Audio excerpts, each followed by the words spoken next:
Shalom. Terima kasih Bapak Ibu terkasih. Terima kasih ada juga anak sekolah minggu. Puji Tuhan hari ini kita boleh mengikuti ibadah PDMP hari yang pertama. Nah, ini apa yang kita lakukan pada hari ini adalah sama seperti apa yang murid-murid Tuhan Yesus lakukan dulu, seperti yang tertulis di dalam Lukas 24 ayat 53. Bunyinya, mereka senantiasa berada di dalam bait Allah dan memuliakan Allah.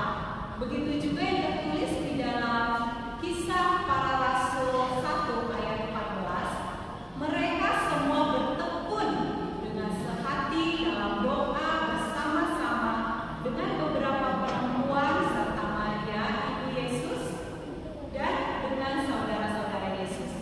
Jadi kita hari ini berkumpul untuk mengikuti ibadah PDMP, persekutuan doa menyambut Pentakosta di hari yang pertama. Bapak Ibu, untuk memulai ibadah kita bangkit berdiri semua. Kita angkat pujian, bertemu dalam kasih-Nya. Yuk, kita semua boleh bertepuk tangan ya.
Shalom jemaat Tuhan.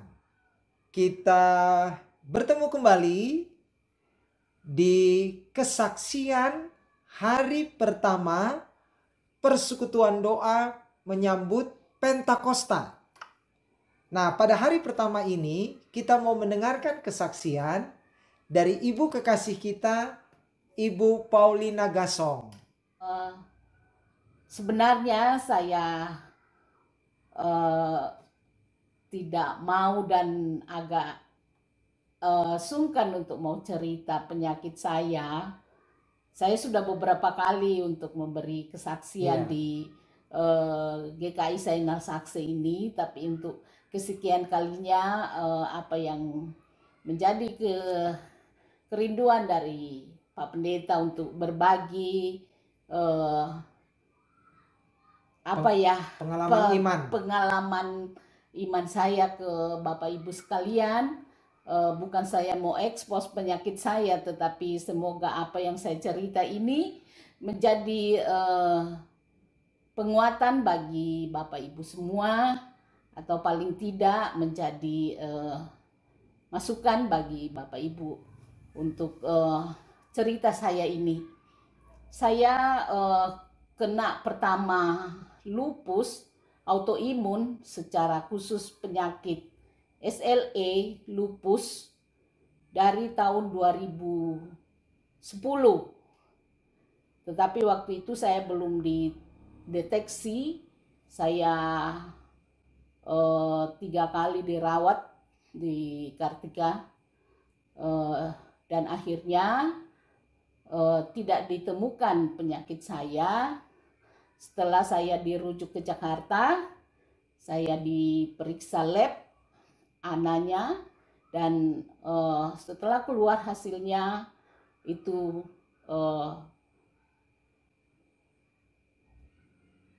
sel lupusnya tinggi sekali dan di atas ambang normal, dan itu saya mulai di terapi di rumah sakit RSCM, berapa kali pertemuan kontrol, dan akhirnya dari RSCM itu dirujuklah saya ke rumah sakit Kramat 128, karena di situ memang ada dokter pemerhati lupus Profesor Subairi yang menangani saya dalam terapi penyakit saya. Dan saya seandainya kanker, saya sudah divonis di stadium 4, dan waktu itu memang saya masa kritis, saya tidak bisa jalan, dan semuanya diurus selama kurang lebih 7 bulan waktu itu. Dan saya bolak-balik Jakarta untuk terapi itu kurang lebih 5 tahun. Akhirnya sudah mengalami penurunan selnya. Jadi waktu itu saya dikasih 6 bulan sekali di tahun keempat. Di tahun keempat saya 6 bulan sekali ke Jakarta, dan di tahun 2015 begitu juga 6 bulan sekali, dan akhirnya Profesor Subairi yang menangani saya itu mengatakan selnya sudah mulai jinak, dan saya direkomendasikan lagi untuk bisa kontrol di penyakit dalam di Rumah Sakit Sukabumi, dan saya direkomendasikan untuk kontrol ke sini di Sukabumi. Penyakit lupus ini, kata dokter, kalau selnya sudah tidur, itu pasiennya seperti orang sehat, tetapi bukan berarti penyakitnya sembuh. Cuman selnya sudah tidur, sudah ini. Jadi kita sebagai penyintas, sebagai penderita penyakit lupus itu bisa beraktivitas seperti orang normal. Kita ini tapi memang kita di was-was, diantisipasi supaya jangan bisa bangun lagi. Nah, Bapak Ibu yang kasih, selama itu tidur selnya. Jadi saya sebagai penyintas lupus itu aman-aman seperti orang sehat saja. Nah, itulah sejarahnya saya pertama kali kena yang namanya penyakit SLE, lupus. Bidang kedokteran istilahkan penyakit 1000 wajah. Ada beberapa gejala yang itu dirasakan oleh penderita lupus itu. Nah, kalau kita sudah merasakan 8 dari gejala itu, pakarnya bilang itu jangan ragu untuk periksa lab. Salah satu, ada 10 ciri khas dari penyakit lupus ini. Muka jadi merah, ruam, tapi tidak perih, tidak sakit, tapi muka menjadi berubah. Jadi face-nya kita itu berubah bentuk, pokoknya berubah, pokoknya merah dan memang beda dengan face yang sebelum kita kena lupus. Terus kedua, rambut rontok. Ketiga, persendian, tidak ada tenaga. Terus gigi ngilu. Terus kalau jam 3 sore itu ada demam, tetapi kalau sudah dibawa jam 7 malam, sudah di atas jam 7 malam, itu demamnya turun sendiri dan normal suhu tubuh kita.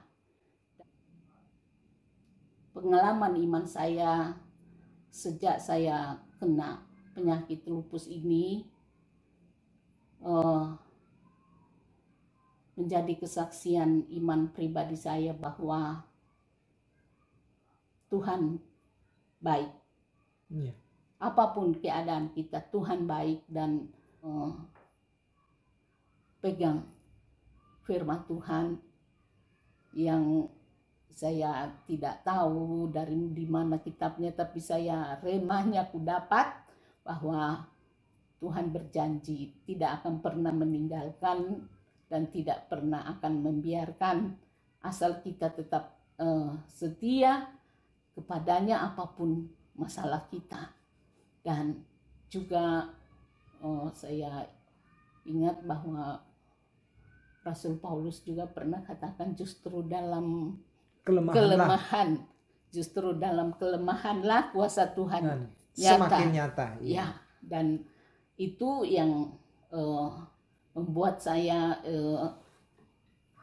belajar mengimani, belajar semakin teguh. Bapak Ibu yang kekasih, bukan berarti saya tidak pernah down. Saya sering untuk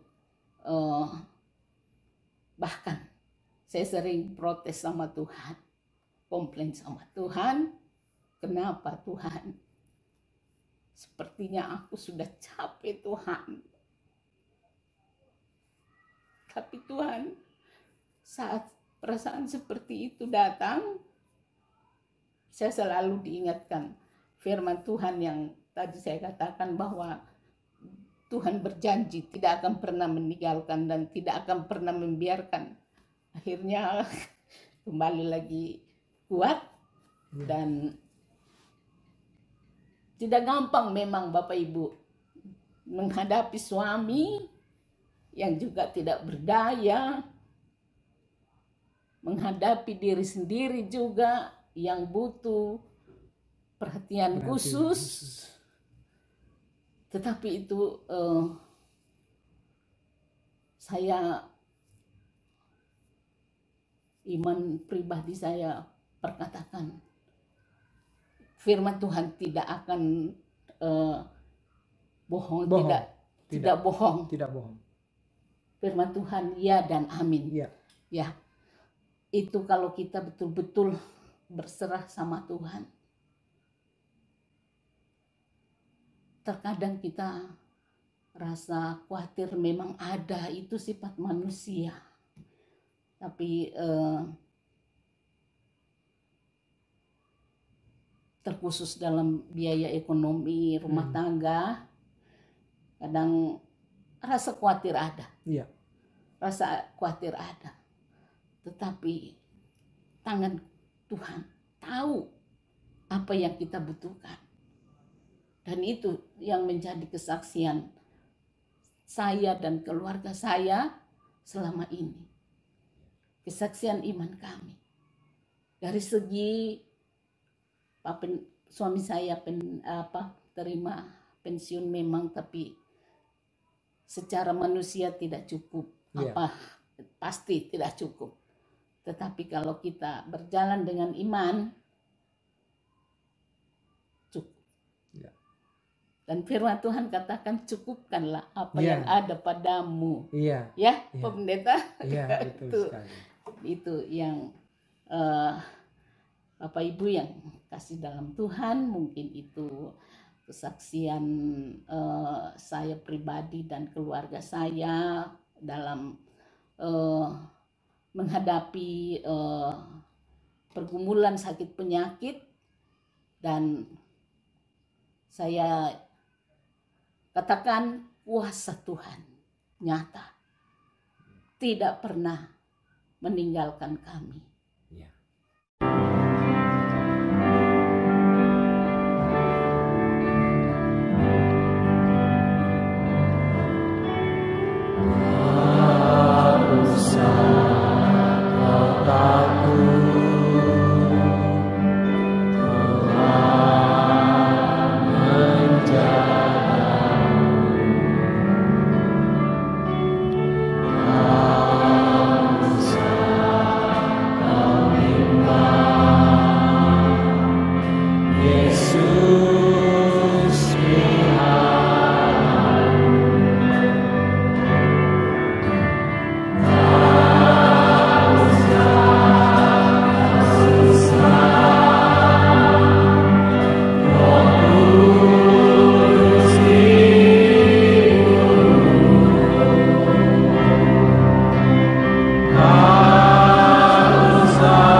Mari kita mohon pertolongan Roh Kudus, kita berdoa. Ya Tuhan Allah Bapa kami, di hari pertama PDMP ini, persekutuan doa menyambut Pentakosta, kami hendak membaca Alkitab dan mendengarkan sabda-Mu. Ya Roh Kudus, bersabdalah bagi kami. Kami berdoa di dalam nama Tuhan Yesus Kristus. Ya, PDMP hari pertama ini kita ambil dari Kisah Para Rasul pasal 1 ayat 4 sampai 8. Kisah Para Rasul pasal 1 ayat 4 sampai 8. Pada suatu hari ketika ia makan bersama mereka, ia melarang mereka meninggalkan Yerusalem dan menyuruh mereka tinggal di situ menantikan janji Bapa yang sebagaimana dikatakannya, telah kamu dengar dari aku, sebab Yohanes membaptis dengan air, tetapi tidak lama lagi kamu akan dibaptis dengan Roh Kudus. Lalu ketika berkumpul, mereka bertanya kepadanya, Tuhan, maukah Engkau pada masa ini memulihkan kerajaan bagi Israel? Jawabnya kepada mereka, kamu tidak perlu mengetahui masa dan waktu yang ditetapkan Bapa sendiri menurut kuasanya. Tetapi kamu akan menerima kuasa bila mana Roh Kudus turun ke atas kamu, dan kamu akan menjadi saksi-saksiku di Yerusalem, di seluruh Yudea dan Samaria, dan sampai ke ujung bumi. Demikianlah kesaksian Alkitab bagi kita. Terpujilah nama Tuhan. Ya, tema kita adalah aku percaya pada Roh Kudus.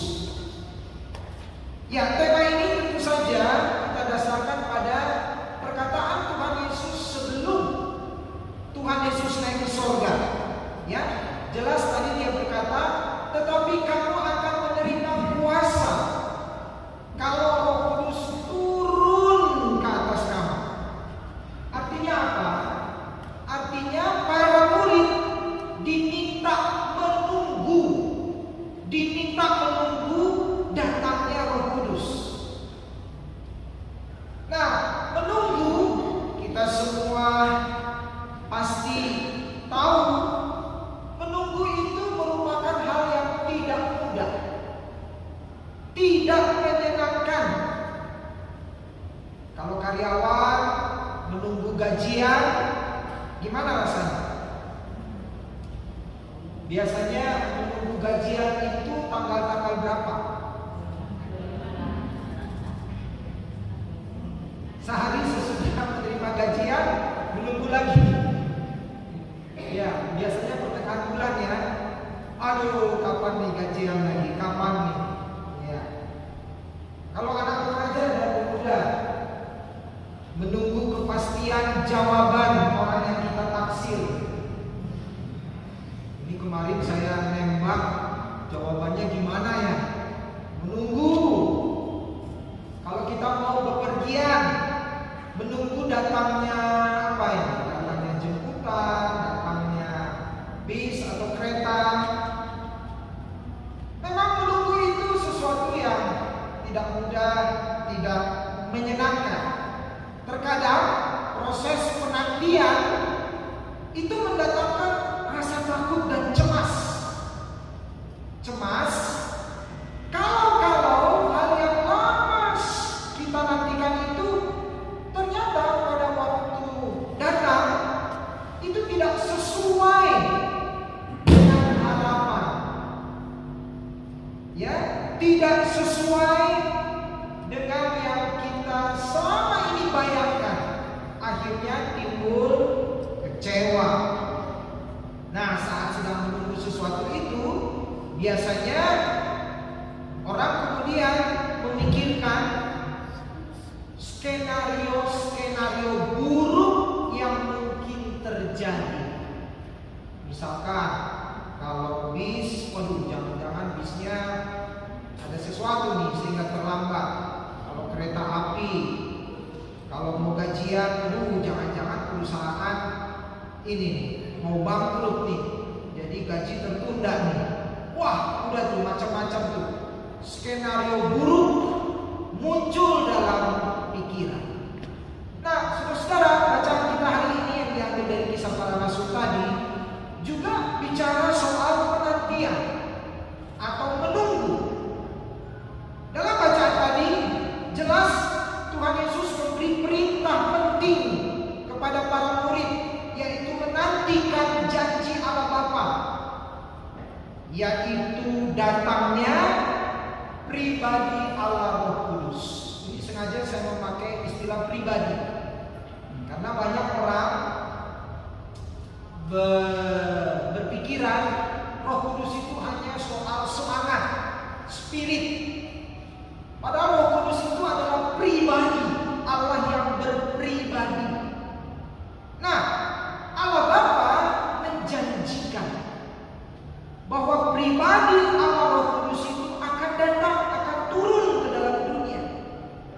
Nah, untuk itu Yesus meminta para murid tetap tinggal di Yerusalem, karena Roh Kudus akan tercurah atas mereka semua.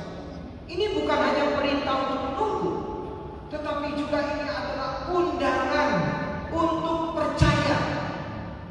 Undangan untuk percaya bahwa memang ada pribadi Allah Roh Kudus. Nah, dari sini tampaknya Yesus mengajak para murid untuk memahami bahwa pelayanan mereka, ya, tugas yang akan diberikan kepada mereka itu tidak akan berhasil tanpa kuasa Roh Kudus yang akan memberikan kekuatan, hikmat dan keberanian kepada mereka. Pelayanan mereka tidak akan berhasil. Bacaan ini menunjukkan bahwa percaya kepada pribadi Allah Roh Kudus berarti menantikan dengan iman. Nah, sekali lagi seperti saya katakan di awal tadi, menanti memang bukan sesuatu yang mudah. Kenapa? Karena kita maunya serba cepat. Ya, maunya kita begitu disampaikan semenit kemudian terjadi. Itu maunya kita. Tapi tidak demikian. Saat kita percaya pada Roh Kudus, maka kita belajar untuk tidak mengandalkan kekuatan atau kemampuan sendiri, melainkan kita belajar bersandar pada waktunya Tuhan, kapan Roh Kudus itu diberikan. Nah, dengan menantikan Roh Kudus, kita melatih diri untuk bersabar. Bersabar, pasti janji Tuhan itu akan terjadi, dan sekaligus belajar percaya pada kehendak Tuhan. Nah, ini mengingatkan kita bahwa ketika Tuhan meminta kita untuk menunggu, tentu ada maksud baik yang ingin dikerjakan Tuhan dalam kehidupan kita. Saudara-saudara, percaya kepada pribadi Allah Roh Kudus berarti kita menyerahkan kendali hidup kita sepenuhnya kepadanya. Menyerahkan kendali artinya selama ini kita sendirilah yang mengendalikan hidup kita. Tapi dengan kita belajar percaya pada Roh Kudus, maka kita menyerahkan kendali hidup kita. Jadi dalam Kisah Para Rasul 1 ayat 8 tadi, Tuhan Yesus mengatakan bahwa para murid akan menerima kuasa ketika Roh Kudus turun atas mereka. Kuasa di sini bukan hanya sekedar kemampuan untuk berbicara, kemampuan untuk berkhotbah, tetapi kuasa di sini adalah kekuatan yang mengubahkan dan sekaligus membimbing. Ketika kita percaya kepada pribadi Allah Roh Kudus, kita membuka hati untuk dipimpin, dibentuk, dan diubah olehnya. Nah, kepercayaan ini memberikan kita keberanian melangkah dalam iman, meskipun kita mungkin tidak tahu apa yang akan terjadi di masa depan hidup kita, tapi kita berani melangkah dengan iman. Nah, dalam kehidupan kita sehari-hari, mungkin kita menghadapi situasi yang membuat kita jadi ragu, takut. Itu pasti, ya. Selama kita masih hidup dalam daging, dalam tulang ini, ada saja keraguan dan rasa takutnya. Namun, ketika kita berkata, "Aku percaya pada Roh Kudus," itu kan yang selalu kita ucapkan dalam pengakuan iman kita setiap ibadah minggu, ya. Aku percaya pada Roh Kudus. Maka itu berarti kita sedang berkata bahwa kita percaya ada kekuatan yang lebih besar daripada diri kita yang selalu bersama kita. Kita percaya bahwa Allah Roh Kudus bekerja dalam kelemahan kita dan memberi kita keberanian untuk menjadi saksi-saksi Kristus dalam kehidupan kita sehari-hari. Nah, kepercayaan ini juga menguatkan kita untuk tidak menyerah menghadapi tantangan hidup apapun, tetapi kita terus melangkah dengan keyakinan bahwa Allah Roh Kudus selalu menyertai. Nah, percaya pada pribadi Allah Roh Kudus juga berarti menghidupi panggilan kita sebagai saksi Kristus. Menghidupi artinya panggilan itu selalu hidup, selalu menyala-nyala, selalu berkobar-kobar. Menghidupi panggilan kita sebagai saksi Kristus. Tuhan Yesus memberikan misi yang jelas kepada para murid-Nya. Jadilah saksi sampai ke ujung bumi. Dengan percaya pada Roh Kudus, kita tidak hanya menerima kuasa-Nya, tetapi juga menjalankan panggilan hidup kita.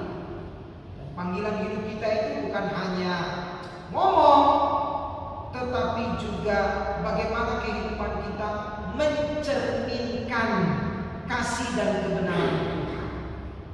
Nah, melalui kisah para rasul tadi, kita diingatkan bahwa kepercayaan kita pada pribadi Allah Roh Kudus adalah dasar, itulah fondasi dalam hidup spiritual kita, dalam hidup rohani kita.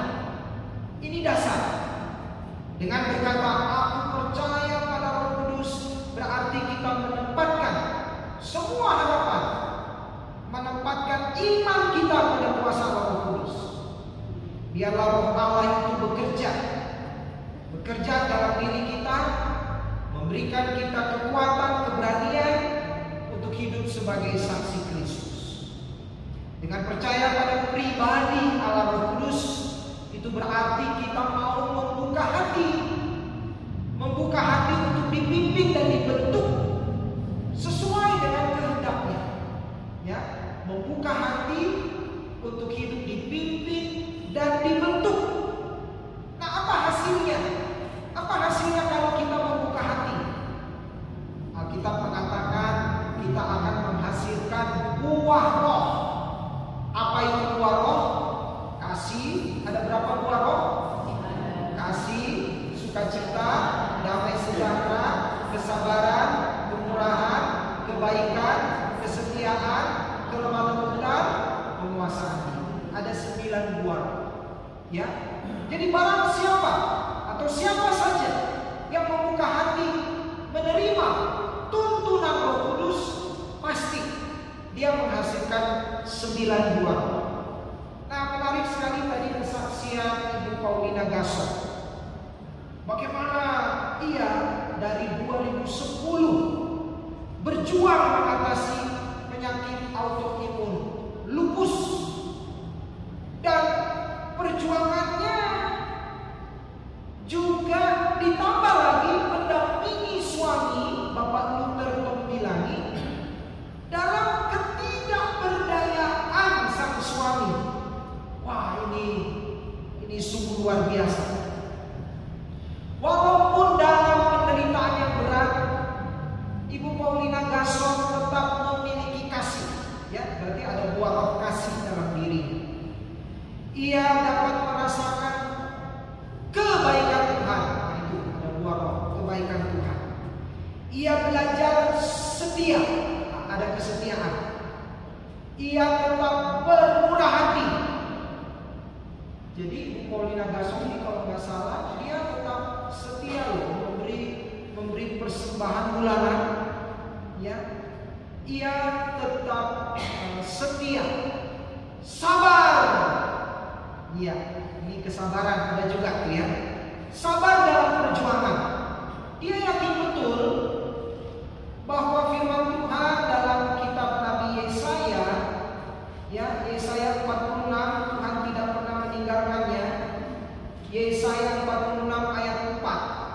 Sebenarnya itu videonya panjang ya, 20 menit kalau aslinya.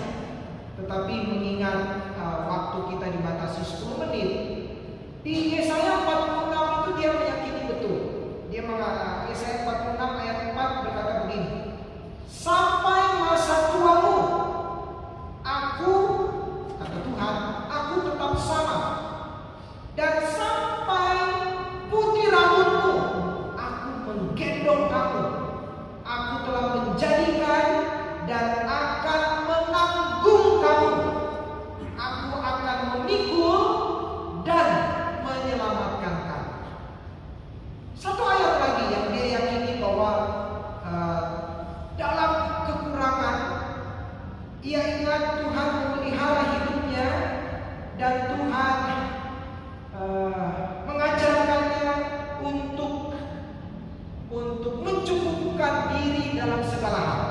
Dia yakin itu berdasarkan firman Tuhan dalam surat Ibrani pasal 13 ayat 5. Ya, Ibrani 13 ayat 5. Janganlah menjadi hamba uang dan cukupkanlah dirimu dengan apa yang ada padamu. Karena Allah telah berfirman, aku sekali-kali tidak akan mengabaikan engkau dan aku sekali-kali tidak akan meninggalkan engkau.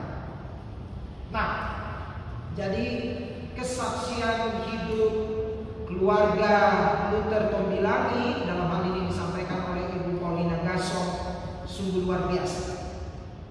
Dalam perjuangan imannya ia tetap bisa menghasilkan buah. Namun bagi orang yang tidak percaya, yang tidak mau membuka hatinya dipimpin dan dibentuk oleh Allah Roh Kudus, ya, dia menutup diri, dia tidak percaya. Apa hasilnya? Hasilnya juga disebutkan, yaitu dia akan menghasilkan perbuatan daging. Perbuatan daging telah nyata, yaitu percabulan, kecemaran, hawa nafsu, penyembahan berhala, sihir, perseteruan, perselisihan, iri hati, amarah, kepentingan diri sendiri, percideraan, roh pemecah, kedengkian, kemabukan, pesta pora. Udah berapa tuh? 20 ya? 20 apa 15? Dan sebagainya. Berarti masih banyak lagi. Nah, itulah kalau orang tidak mau membuka hati dan dipimpin oleh Roh Kudus. Jadi saudara-saudara, marilah kita hidup senantiasa dipimpin dan dibentuk dalam kuasa Allah Roh Kudus agar hidup kita boleh terjadi seperti yang Tuhan kehendaki. Amin. Kita bersama hening.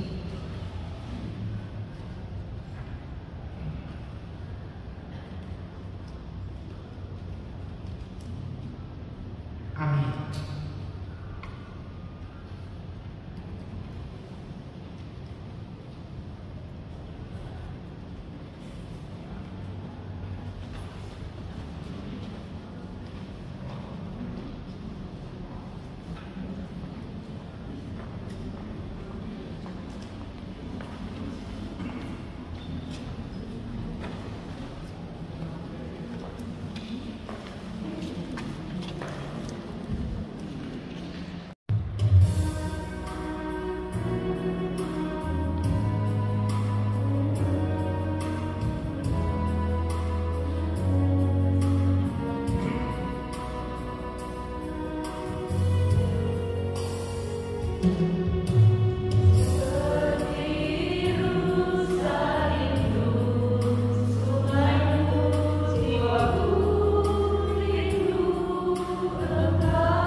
Jangan sesama pengatua bisa beda wilayah, ya. Kamu bisa, jangan.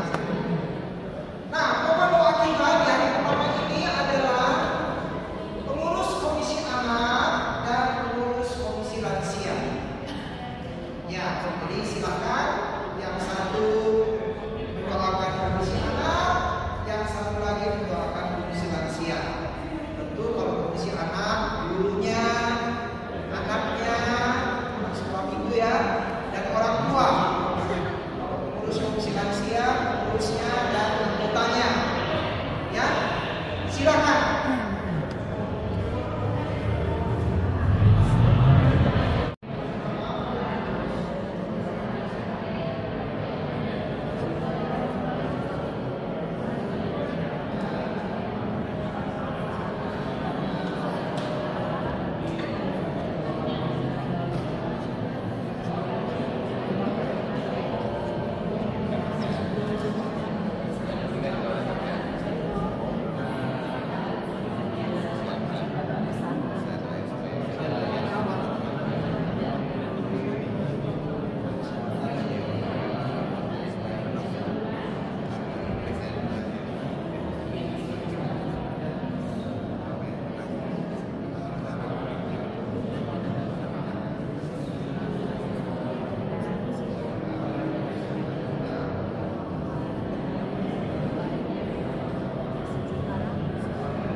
Yuk kita berdoa.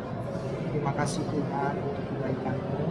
Kami mohon Tuhan memberkati komisi anak, komisi lansia, baik itu komisi anak pengurusnya maupun juga guru-guru sekolah minggu dan para orang tua. Tuhan berkati. Tuhan juga berkati pengurus lansia dan juga anggota lansia supaya semua mereka dapat bekerja sama melayani Tuhan. Berkati juga anak kami, Tuhan berkati supaya anak kami ini semakin sehat. Dalam nama Tuhan Yesus kami berdoa. Amin. Amin. Ya. Amin.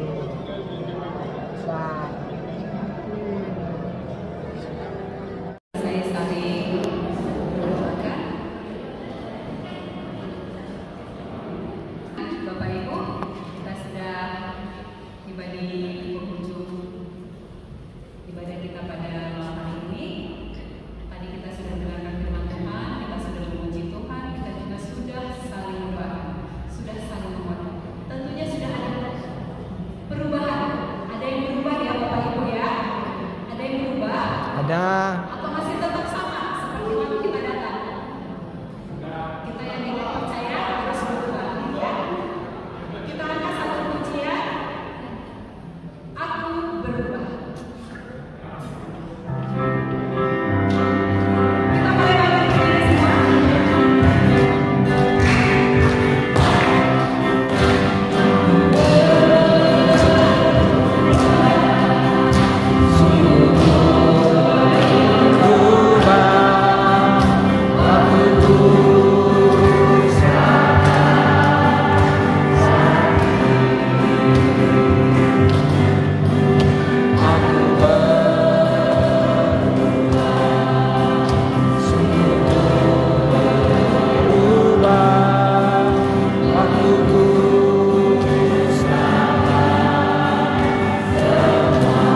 Bapa di dalam surga, terima kasih Tuhan, puji dan syukur kami naikkan kepadamu karena perkenanan Tuhan hari ini kami boleh melaksanakan PDMP hari pertama dan boleh berjalan dengan baik dan lancar.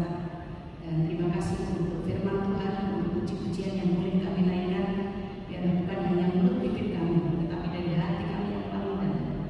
Kami ingin memuji muliakan Tuhan, memuliakan Tuhan, menantikan Roh Kudus kedatangan Tuhan di dalam PDMP hari-hari berikutnya. Bapak terima kasih kalau saudara kami akan mengakhiri kegiatan kami pada malam hari ini. Kami akan berpisah satu dengan yang lainnya. Biarlah Engkau yang menolong kami, berkati kami dalam perjalanan kami, tibakan kami di rumah dalam keadaan selamat, sukacita, dan kalau ada setiap kami akan melakukan kegiatan-kegiatan yang lainnya. Biarlah Engkau yang menolong dan membimbing berkati kami.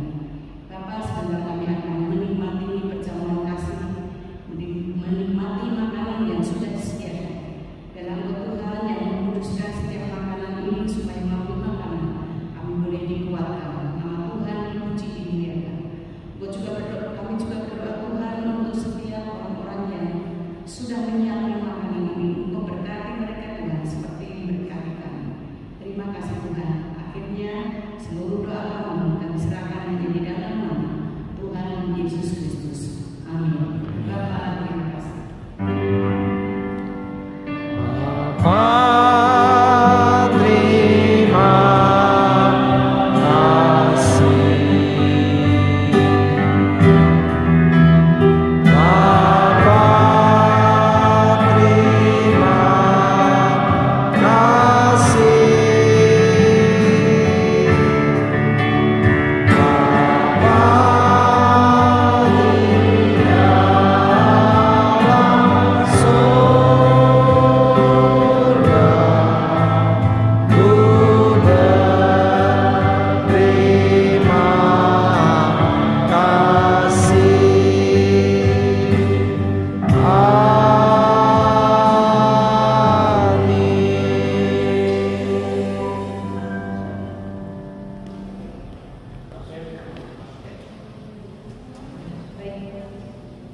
Bapak Ibu jemaat terkasih, pengumuman untuk hadiran PDMP besok hari Sabtu tanggal 30 Mei 2021. Hari Sabtu tanggal 31 Mei 2025 pukul 18 WIB bertempat di gereja. Diharapkan semua kita yang hadir hari ini semuanya hadir, ditambah lagi dengan jemaat yang baru hadir pada sore dan malam hari ini bisa kita ajak. Terima kasih Tuhan Yesus memberkati. Ya, jemaat yang hadir ada 54 orang hari ini.